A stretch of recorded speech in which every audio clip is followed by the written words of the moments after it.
जब भी डायनासोर की बात होती है तो ज्यादातर लोगों के दिमाग में सबसे पहले एक ही नाम आता है। बेशक वो है विशाल टी-रेक्स, जिसे हम अक्सर फिल्मों में देखते हैं। असल में उन जीवों की कहानी जिन्होंने कभी दुनिया पर राज किया, उससे भी ज्यादा अनोखी और व्यापक है। बहुत लोग नहीं जानते कि आज भी डायनासोर के कुछ सीधे जीवित रिश्तेदार हैं। इनमें बी हमिंगबर्ड भी है, जो दुनिया का सबसे छोटा पक्षी है। ये इतना हल्का है कि बैठने पर इसका वजन महसूस नहीं होता। सिर्फ यही नहीं, क्योंकि वैज्ञानिकों का मानना है कि आज के आधुनिक पक्षी ही डायनासोर के वे जीवित वंशज हैं जो करोड़ों साल पहले हुई भीषण विलुप्ति की घटना के बाद बच गए थे। लेकिन अगर हमारे पास डायनासोर के सबसे छोटे रिश्तेदार हैं, तो ये पूछना भी स्वाभाविक है कि पृथ्वी पर अब तक के सबसे बड़े डायनासोर कितने बड़े थे। और यहीं से शुरुआत होती है। ये एक बहुत ही दिलचस्प रहस्य है।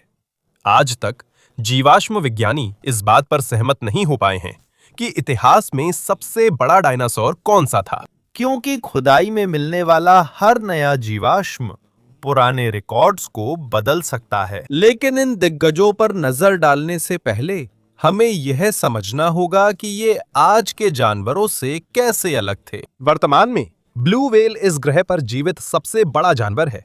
ये 100 फीट से भी ज्यादा लंबा हो सकता है और इसका वजन 100 टन से भी ज्यादा हो सकता है। लेकिन यह महासागर में रहता है, जहां पानी इसके विशाल शरीर को सहारा देता है।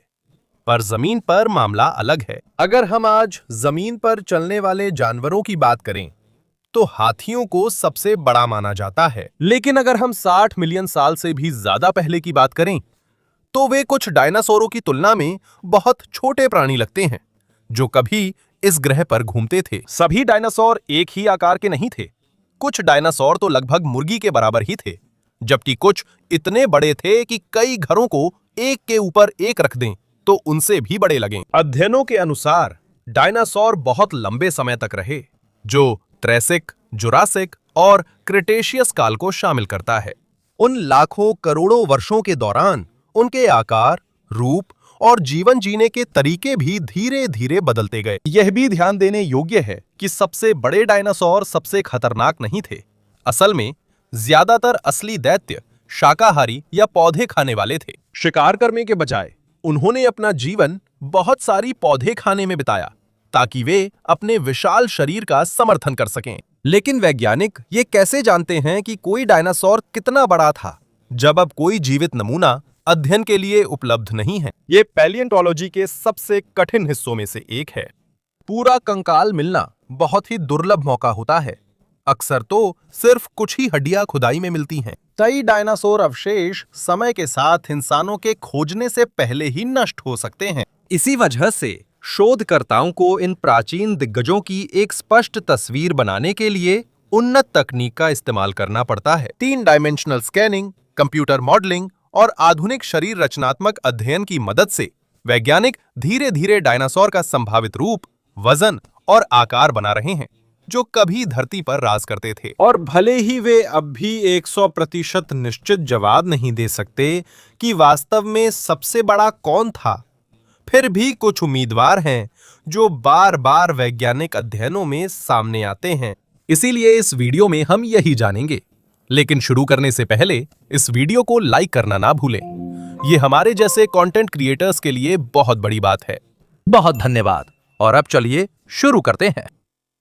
नंबर 5, सौरोपोसाइट। अगर विशालता का मापदंड ऊंचाई है तो बहुत कम डायनासोर हैं जो इसके मुकाबले टिक सकते हैं। कल्पना कीजिए, एक ऐसा जीव जो बिना कूदे या चढ़े 6 मंजिला इमारत की ऊंचाई तक पहुंच सकता है। सौरोपोसाइडन की विशालता कुछ ऐसी ही थी। वो वैज्ञानिकों द्वारा खोजे गए सबसे ऊंचे डायनासोरों में से एक है। और मजेदार बात यह है कि उन्हें तुरंत समझ नहीं आया कि उन्होंने क्या खोजा है। 1994 में ओक्लाहोमा, संयुक्त राज्य अमेरिका में कुछ जीवाश्म मिले थे। हड्डियां इतनी बड़ी थीं कि पहले किसी को यकीन नहीं हुआ कि ये किसी जानवर की हैं। कुछ लोगों ने सोचा कि ये किसी प्राचीन पेड़ का हिस्सा है, जो समय के साथ पत्थर बन गया। लेकिन जब कुछ सालों बाद पुराजीव विज्ञानियों ने इसे अच्छे से जांचा, तो एक चौंकाने वाली सच्चाई सामने आई। वे हड्डियां एक बड़े सौरोपॉड डायनासोर की गर्दन की थीं, जिससे सौरोपोसाइडन की पहचान हुई। इसका नाम ग्रीक शब्द से लिया गया है। ये लिजर्ड और प्राचीन ग्रीक समुद्र देवता पोसाइडन की ओर इशारा करता है, जो दैत्य जैसे प्राणी के लिए उपयुक्त नाम है। मिले हुए जीवाश्मों के आधार पर इसका कुल लंबाई लगभग 89 से 112 फीट तक मानी जाती है। इसके कंधे शायद 2 मंजिला घर से भी ऊंचे हो सकते हैं। लेकिन असली हैरानी की बात इसकी गर्दन है। वैज्ञानिकों के अनुसार इसका सिर और गर्दन 50 फीट से ज्यादा ऊंचे हो सकते थे। इसी कारण सौरोपोसाइडन पृथ्वी के सबसे ऊंचे जानवरों में था। आज भी एक आम गलतफहमी पुरानी चित्रों में दिखती है। पहले सौरोपॉड को आमतौर पर जिराफ की तरह गर्दन सीधी ऊपर उठाए दिखाया जाता था, लेकिन कई आधुनिक अध्ययनों के अनुसार संभव है कि वे अपनी गर्दन को ज्यादातर सीधा या हल्का सा ऊपर उठाकर ही रखते थे। ये उनके शरीर के लिए व्यावहारिक था और परिसंचरण तंत्र पर भी बोझ नहीं डालता था। फिर भी उनकी गर्दन इतनी लंबी थी कि वे उन पत्तों तक पहुंच सकते थे जहां बाकी शाकाहारी जानवर नहीं पहुंच पाते थे। एक और चौंकाने वाली बात उनके शरीर की बनावट थी। कई वैज्ञानिक मानते हैं कि उनके शरीर में वायु थैलियों की प्रणाली था, जैसा आज के पक्षियों में है। शरीर और हड्डियों के अंदर खाली जगहें उन्हें जितना लोग सोचते हैं उससे भी हल्का बनाती थीं। सीधे शब्दों में कहें तो चाहे वे कितने भी बड़े क्यों ना हों, वे सिर से पूंछ तक पूरी तरह ठोस मांस और हड्डियों से नहीं बने थे। इसी वजह से उनके लिए अपने इतने बड़े शरीर का वजन उठाना मुमकिन हो पाया। अपने आकार के बावजूद वे आलसी नहीं थे। सौरोपोसिडॉन एक शाकाहारी था जो अपना लगभग पूरा दिन पौधों की तलाश और उन्हें खाने में बिताता था। अनुमान है कि शरीर की ऊर्जा के लिए इसे रोज काफी ज्यादा वनस्पति चाहिए होती थी। संभवतः ये प्राचीन जंगलों, नदियों के किनारे, दलदली इलाकों और समुद्र तटों के पास घूमता था, जो उस समय बड़े पौधों से भरपूर थे। इसकी विशालता के कारण बहुत कम शिकारी ही वयस्क सौरोपोसिडॉन पर हमला करने की हिम्मत करते थे, लेकिन उनकी प्रजाति के छोटे सदस्यों की स्थिति अलग थी। आज के कई बड़े जानवरों की तरह ऐसा माना जाता है कि छोटे सौरोपोसिडॉन अक्सर मांसाहारी डायनासोरों का शिकार बनते थे, जो आसान शिकार की तलाश में रहते थे। आज जितना भी हमने जाना है, उसके बावजूद भी इस जीव के बारे में कई रहस्य बाकी हैं, क्योंकि इसका जीवाश्म रिकॉर्ड अभी भी अधूरा है। इसी वजह से हम अभी तक इसके चलने फिरने, गति और सटीक वजन के बारे में पूरी जानकारी नहीं जानते। लेकिन एक बात साफ है, अगर हम इसके समय में जीवित होते और इसे दूर चलते हुए देखते तो शायद हमें तुरंत यह नहीं लगता कि यह कोई जानवर है। ज्यादा संभावना है कि हम इसे चलते हुए पहाड़ समझ बैठते। लेकिन सौरोपोसिडन का आकार चाहे जितना भी अद्भुत हो, हमारी सूची यहीं खत्म नहीं होती, क्योंकि अगला दैत्य और भी लंबा है। ये लगभग 2 सिटी बसों के बराबर लंबा है, जो एक दूसरे से जुड़े हुए हों। नंबर 4। Number 4, Dret. अगर पिछला डायनासोर अपनी बहुत लंबी गर्दन के लिए जाना जाता था, तो अगला वाकई में वजन और ताकत के मामले में एक असली दैत्य है। असल में इसका नाम ही एक तरह की चेतावनी जैसा है, ड्रीडनॉट्स। इसका मतलब है जिसे किसी चीज से डर नहीं लगता। और अगर आप इसे अपनी आंखों से देख लें तो आपको तुरंत समझ आ जाएगा कि वैज्ञानिकों ने इसका नाम ऐसा क्यों रखा। इसके जीवाश्म अर्जेंटीना के पटागोनिया क्षेत्र में पाए गए थे, जो बहुत समय से पृथ्वी पर पाए जाने वाले सबसे बड़े डायनासोर की खुदाई के लिए जाना जाता है। जब रिसर्च टीम को इसके अवशेष मिले तो उन्होंने तुरंत देखा कि कंकाल का संरक्षण बहुत अलग था। ये सिर्फ कुछ हड्डियों के टुकड़े नहीं थे, इसके शरीर का बड़ा हिस्सा बरामद किया गया, जिससे ये अब तक खोजे गए सबसे संपूर्ण विशाल टाइटैनोसॉर जीवाश्मों में से एक बन गया। अध्ययनों के अनुसार इसका शरीर लगभग 85 फीट लंबा था। इसकी गर्दन लगभग 36 फीट लंबी थी, जबकि इसकी पूंछ लगभग एक छोटे बस जितनी लंबी थी। लेकिन इससे भी ज्यादा चौंकाने वाली एक और बात है। कई पैलियोंटोलॉजिस्ट का मानना है कि जो जीव मिला था वो मरने के समय पूरी तरह से वयस्क नहीं था। अगर ड्रेडनोटस ज्यादा समय तक जीवित रहता तो वह और बड़ा हो सकता था। उन्हें यह कैसे पता चला? वैज्ञानिकों ने इसकी हड्डियों की संरचना की जांच करके यह जाना। कंकाल के कुछ हिस्सों में बढ़ने के संकेत मिले। कुछ हड्डियां पूरी तरह बंद नहीं थीं। ये विशेषता अक्सर उन युवा जानवरों में दिखती है जो अभी बढ़ रहे होते हैं, जैसे किशोर, जिनकी अंतिम ऊंचाई नहीं आई। इसलिए भले ही मिला हुआ नमूना बहुत बड़ा था, ये संभव है कि ये उस प्रजाति का अधिकतम आकार नहीं था जो वो हासिल कर सकती है। फॉसिल के आकार और स्थान की कठिनाई के कारण इसकी सारी अवशेषों को पूरी तरह से निकालने में कई साल लग गए। यह ऑपरेशन बहुत लंबा था और कंकाल को नुकसान न पहुंचे, इसलिए बहुत बारीकी से काम करना पड़ा। खुदाई के बाद जीवाश्म को और गहराई से जांच के लिए प्रयोगशालाओं में ले जाया गया। यहीं से आधुनिक पुराजीव विज्ञान में सबसे बड़ी बहसों में से एक की शुरुआत हुई। आखिर ड्रीडनॉट्स का वजन कितना था? कुछ शुरुआती अनुमान बताते हैं कि इसका वजन लगभग 60 मीट्रिक टन तक हो सकता है। बाद में कुछ शोधकर्ताओं ने उस आंकड़े पर सवाल उठाया। कुछ ने इसे हल्का तो कुछ ने और भारी बताया। सालों के दौरान अलग-अलग वैज्ञानिक अध्ययनों ने अलग-अलग नतीजे दिए। नई विश्लेषणों में आमतौर पर इसका वजन लगभग 48 से 49 मीट्रिक टन बताया गया है। चाहे सही संख्या कुछ भी हो, एक बात पर कोई विवाद नहीं है, ये उन सबसे भारी जानवरों में से एक है जो कभी धरती पर चले हैं। इसके आकार का अंदाजा लगाने के लिए सोचिए कई अफ्रीकी हाथियों का वजन एक साथ जोड़ दिया जाए। हम जिस वजन की बात कर रहे हैं वो लगभग उतना ही है, लेकिन इसके डरावने आकार के बावजूद ये कोई खतरनाक शिकारी नहीं था।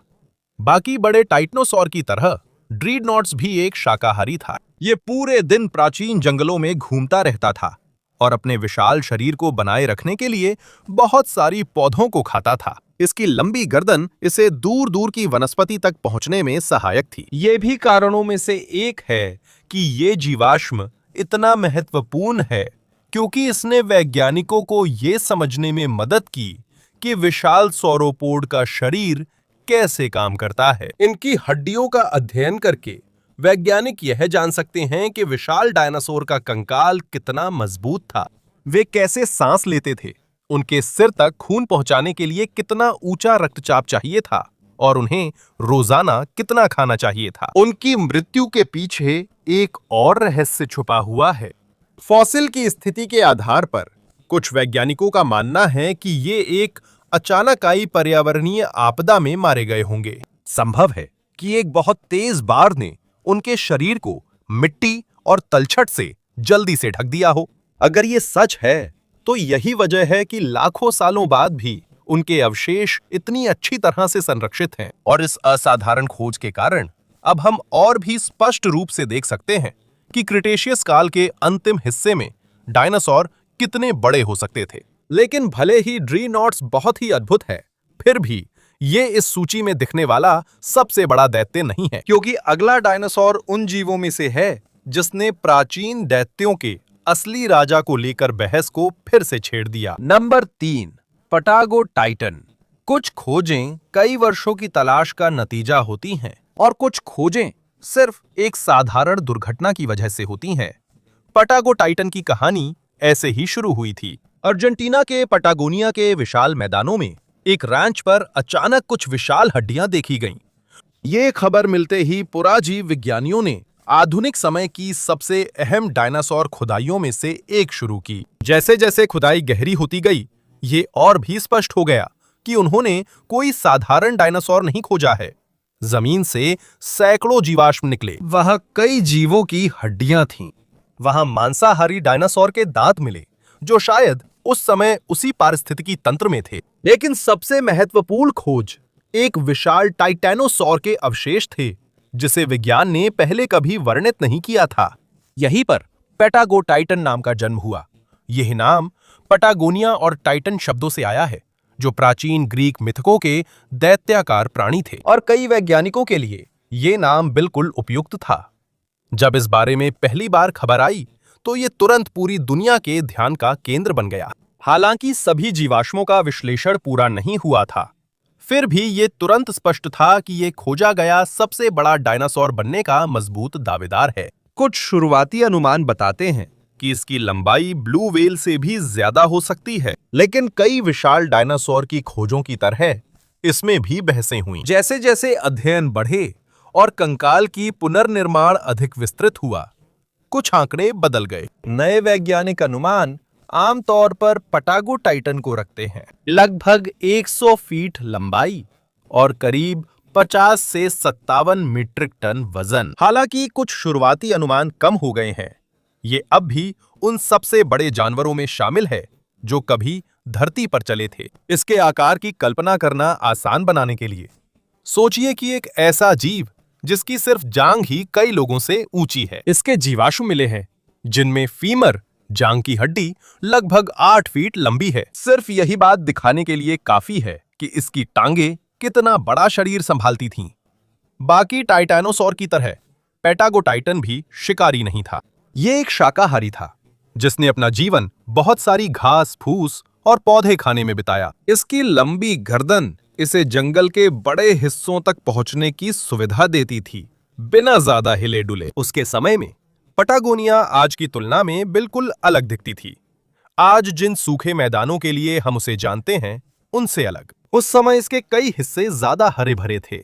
वहां नदियां, जंगल और इतनी वनस्पति थी कि ऐसे विशाल जानवरों का जीवन संभव हो सके। पटागो टाइटन के महत्व का एक कारण यह भी है कि उसी जगह से बहुत सारे जीवाश्म मिले हैं। यह सिर्फ एक हड्डी या कंकाल का कोई हिस्सा नहीं है। मिले हुए अवशेषों की व्यापकता ने शोधकर्ताओं को यह समझने में मदद की कि ये विशाल टाइटनोसॉरस वास्तव में कैसे रहते थे। फिर भी एक रहस्य बना हुआ है। एक ही जगह पर इतने सारे जीव क्यों मिले? एक सिद्धांत ये कहता है कि शायद कई बार भारी बाढ़ आई जिसने अलग अलग समय पर उनके शरीरों को दफना दिया। एक और संभावना ये है कि उस जगह पर कभी पानी का स्रोत था। अगर जल स्रोत सूख गया हो, चाहे वह जलवायु में भारी बदलाव या लंबे समय तक सूखे के कारण हो हो सकता है कि डायनासोर बार बार वहां लौटे हों जब तक कि वे मर नहीं गए। अब तक इसका पूरा जवाब नहीं मिला है, लेकिन जो भी सच में हुआ हो उसका नतीजा जीवाश्म विज्ञान के इतिहास में सबसे महत्वपूर्ण जीवाश्म स्थलों में से एक है। पटागो टाइटन के कारण पृथ्वी के सबसे बड़े डायनासोर पर बहस और तेज हो गई है। पर यह कितना भी बड़ा हो, हम अभी भी सूची में शीर्ष पर नहीं हैं, क्योंकि अगला दैत्य डायनासोर अनुसंधान की दुनिया के सबसे विवादास्पद नामों में से एक है। एक ऐसा जीव जिसके हर बार कोई नया जीवाश्म मिलता है। फिर से यह सवाल उठता है कि असल में धरती पर चलने वाला सबसे बड़ा जानवर कौन था? नंबर 2, पुएर्टासोरस। अगर मैं कहूं कि एक डायनासोर था जिसकी छाती एक क्लासरूम से भी चौड़ी हो सकती थी, ये कोई बढ़ा चढ़ाकर कही गई बात नहीं है। यही वजह है कि आज भी पुएर्टासोरस पैलियोंटोलॉजी के सबसे हैरान करने वाले रहस्यों में से एक है। और भी हैरानी की बात यह है कि इसे ज्यादा जाना नहीं गया क्योंकि इसका पूरा कंकाल नहीं मिला है। असल में इससे बहुत ही कम जीवाश्म मिले हैं। वैज्ञानिकों ने पटागोनिया अर्जेंटीना में कुछ कशेरुकाएं ही खोजी हैं। ज्यादातर लोगों के लिए केवल कुछ हड्डियों से पूरे डायनासोर की तस्वीर बनाना लगभग असंभव लगता है। पैलियोंटोलॉजिस्ट के लिए हर कशेरुका ब्लूप्रिंट के टुकड़े जैसी होती है। अन्य टाइटैनोसर जीवाश्मों की तुलना करके उन्होंने धीरे धीरे पृथ्वी पर रहने वाले सबसे बड़े जानवरों में से एक की संभावित रूपरेखा तैयार की। इसका नाम पुएर्टासोरस उन शोधकर्ताओं के सम्मान में रखा गया जिन्होंने इसकी खोज और अध्ययन में मदद की। जैसे जैसे विश्लेषण गहरा हुआ, ये स्पष्ट हुआ कि ये अन्य विशाल सौरोपोड से बहुत अलग है। इसकी पीठ से मिली एक विशाल कशेरुका सबसे महत्वपूर्ण खोजों में थी। आज तक यह किसी भी सौरोपॉड डायनासोर में खोजी गई सबसे चौड़ी कशेरुकाओं में से एक है। इसलिए कई वैज्ञानिक मानते हैं कि पुएर्टासोरस की पसलियों का पिंजरा बहुत चौड़ा था। सीधे कहें तो ये सिर्फ लंबा या ऊंचा ही नहीं, बल्कि पूरा शरीर भी काफी चौड़ा था। विभिन्न वैज्ञानिक अनुमानों के आधार पर इसकी लंबाई लगभग 100 फीट या उससे भी ज्यादा हो सकती है। पहले कुछ और भी आक्रामक अनुमान लगाए गए थे, लेकिन अधिकांश आधुनिक अध्ययन सटीक संख्या नहीं बताते क्योंकि अभी भी जीवाश्म प्रमाण कम है। यही कारण है कि पुएर्टासोरस का नाम अक्सर बहसों में सामने आता है। इतिहास के सबसे बड़े डायनासोर की बहस में इसका नाम सीमित जीवाश्मों के आधार पर इसकी संभावित विशालता के कारण लिया जाता है। जरूरी नहीं कि वही सबसे बड़ा हो। अगर कुछ पुनर्निर्माण सही है तो इसका धड़ किसी भी स्थलीय जानवर में देखे गए सबसे बड़े धड़ों में से एक हो सकता है। कल्पना कीजिए एक ऐसे जीव की जिसका शरीर लगभग एक छोटे कक्षा के कमरे जितना चौड़ा हो, और ये सब 4 पैरों के सहारे टिका होता है, जिन्हें हर दिन दर्जनों टन वजन उठाना पड़ता है। अन्य टाइटैनोसॉरस की तरह पुएर्टासॉरस भी शाकाहारी था। यह शिकार नहीं करता था। इसके बजाय इसने अपना जीवन विशाल मात्रा में वनस्पति खाने में बिताया, ताकि अपने शरीर के विशाल चयापचय को बनाए रख सके। माना जाता है कि ये लेट क्रेटेशियस पैटागोनिया के हरे भरे जंगलों में रहता था, जो आज की दुनिया से बिल्कुल अलग थी। उस समय जलवायु अधिक गर्म और अधिक आर्द्र थी। बहुत सारे जंगल, नदियां और भरपूर वनस्पति थी, जो भोजन का मुख्य स्रोत थी। ये विशाल सौरोपॉड्स के लिए भोजन का स्रोत था। इन दैत्यों की सफलता का एक संभावित कारण उनका जीवन जीने का तरीका भी था। कुछ वैज्ञानिकों का मानना है कि बड़े टाइटैनोसॉरस झुंड या समूहों में चल सकते थे। ऐसी व्यवस्था शिकारियों के खिलाफ अतिरिक्त सुरक्षा देती थी, खासकर कम उम्र के सदस्यों के लिए। और भले ही एक स्वस्थ वयस्क पुएर्टासॉरस पर शायद ही कोई शिकारी हमला कर सकता था, लेकिन नए जन्मे और छोटे डायनासोर इतने भाग्यशाली नहीं थे। उसी पारिस्थितिकी तंत्र में बड़े थेरोपोड शिकारी थे, जो उनकी प्रजाति के कमजोर सदस्यों के लिए खतरा बन सकते थे। जब पुएर्टासॉरस पूरी तरह बड़ा होता है, तो उसका आकार ही उसकी रक्षा करता है। उसे न तेज दौड़ने न शिकार करने की जरूरत होती है। कई बार इतना बड़ा होना ही काफी होता है कि कोई भी हमला करने की हिम्मत नहीं करता। आज तक पुएर्टासॉरस के बारे में हमारी जानकारी सीमित ही है, क्योंकि बहुत कम जीवाश्म मिले हैं। लेकिन एक बात साफ है, अगर एक दिन इसका और भी पूरा कंकाल मिल जाए, तो ये इतिहास के सबसे बड़े डायनासोरों की सूची को फिर से बदल सकता है। और अब हम अपनी यात्रा के अंतिम चरण पर पहुंच गए हैं। अगला डायनासोर पेलियंटोलॉजी की दुनिया के सबसे विवादास्पद और सबसे ज्यादा बहस किए गए दिग्गजों में से एक है। कुछ लोगों के लिए ये अब तक का सबसे लंबा जीव है जो कभी जीवित रहा। वहीं दूसरों के लिए इसे ताज देने के लिए अभी भी सबूतों की कमी है। लेकिन एक बात तो पक्की है, हमारी अगला नाम डायनासोर की दुनिया की एक किंवदंती है। नंबर 1, आर्जेंटिनोसॉरस। डायनासोर की खोज के 1 सदी से भी अधिक समय में एक सवाल बार बार सामने आता रहा है। आखिरकार धरती पर चलने वाला सबसे बड़ा जानवर कौन सा था? कई नाम इसके दावेदार रहे हैं, लेकिन कई जीवाश्म वैज्ञानिकों के लिए एक नाम हमेशा चर्चा में रहता है, आर्जेंटिनोसॉरस। मजेदार बात यह है कि इसकी कहानी भी एक साधारण गलती से शुरू हुई थी। 1980 के दशक के आखिरी हिस्से में अर्जेंटीना में एक निजी जमीन पर एक बहुत बड़ा जीवाश्म मिला था। पहली नजर में यह साफ नहीं था कि यह क्या है। कुछ लोगों ने सोचा कि यह प्राचीन लकड़ी का हिस्सा है, जो समय के साथ पत्थर बन गया। जांच और खुदाई बढ़ने पर साफ हुआ कि जो मिला वो हड्डियां हैं। ये उस जीव की हड्डियां थीं जो तब तक ज्ञात डायनासोर से काफी बड़ा था। यहीं से अर्जेंटिनोसॉरस की पहचान शुरू हुई। आज तक इसका कंकाल अभी भी पूरा नहीं है। हालांकि जीवाश्म सीमित हैं, वैज्ञानिकों को मिली हड्डियां ये समझने को काफी थीं कि ये एक विशालकाय जीव था। असल में इसकी कुछ कशेरुकाएं अब तक पाए गए किसी भी स्थलीय जानवर में पाई गई सबसे बड़ी कशेरुकाओं में से हैं। कंकाल अधूरा होने से जीवाश्म विज्ञानी इसका आकार जानने के लिए कई वैज्ञानिक तरीके अपनाते हैं। वे मिली हुई हड्डियों की तुलना अन्य टाइटैनोसॉर के अधिक पूर्ण कंकालों से करते हैं, और इसी से वे संभावित कुल आकार का अनुमान लगाते हैं। यहीं से बहस शुरू होती है। कुछ अनुमान इसकी लंबाई 100 फीट से अधिक बताते हैं, जबकि अन्य अनुमान अधिक संयमित हैं। कुछ अध्ययन 60 मीट्रिक टन से अधिक वजन का सुझाव देते हैं, जबकि कुछ इससे भी अधिक बताते हैं। इसी कारण अब तक सभी वैज्ञानिकों द्वारा मानी गई सटीक संख्या नहीं है, पर एक बात पर लगभग सभी सहमत हैं। आर्जेंटिनोसॉरस पृथ्वी के पूरे इतिहास में जीवित रहने वाले सबसे बड़े जानवरों में से एक था।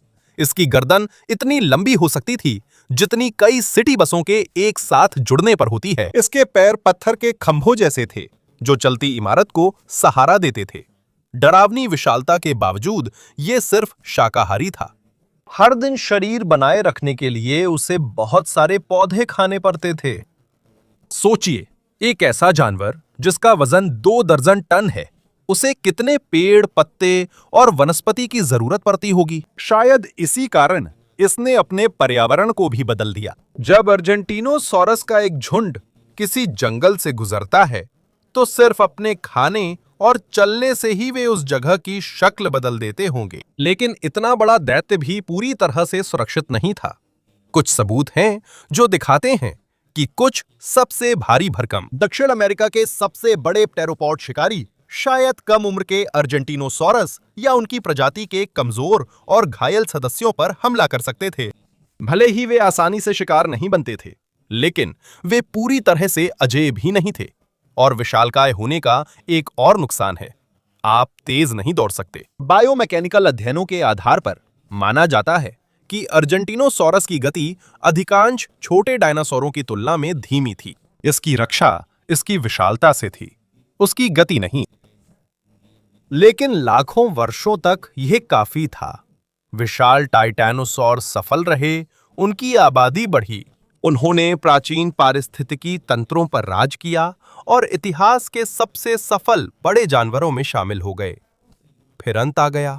करीब 66 मिलियन साल पहले हमारे ग्रह पर सबसे बड़ी विलुप्ति घटनाओं में से एक घटी। आज के व्यापक वैज्ञानिक सहमति के अनुसार वर्तमान मेक्सिको के पास एक विशाल क्षुद्र ग्रह का टकराव इस आपदा का मुख्य कारण था। इसके बाद जलवायु में भारी बदलाव, वातावरण में धूल के कारण सूर्य की रोशनी का गायब होना, खाद्य श्रृंखलाओं का टूटना और पौधों व जानवरों की बड़े पैमाने पर मृत्यु हुई। इससे फर्क नहीं पड़ता कि कोई डायनासोर कितना बड़ा था, इससे फर्क नहीं पड़ता कि उसने पृथ्वी पर कितने समय तक राज किया। जब पूरी पृथ्वी बदल गई तो अर्जेंटीनोसॉरस जैसे दैत्य भी बच नहीं पाए, और शायद यही उनकी कहानी का सबसे अद्भुत हिस्सा है। करोड़ों वर्षों तक प्रकृति ने ऐसे जीव बनाए जो घर से भी लंबे थे, कई हाथियों से भी भारी थे और आज चलने वाले किसी भी जानवर से भी बड़े थे। आखिरकार वे विशाल जीव जो अपनी हर चाल से धरती हिलाते थे, अब सिर्फ पत्थरों के नीचे दबी हड्डियों के रूप में रह गए हैं, उस दुनिया की याद बनकर जिसे हम फिर नहीं देख पाएंगे।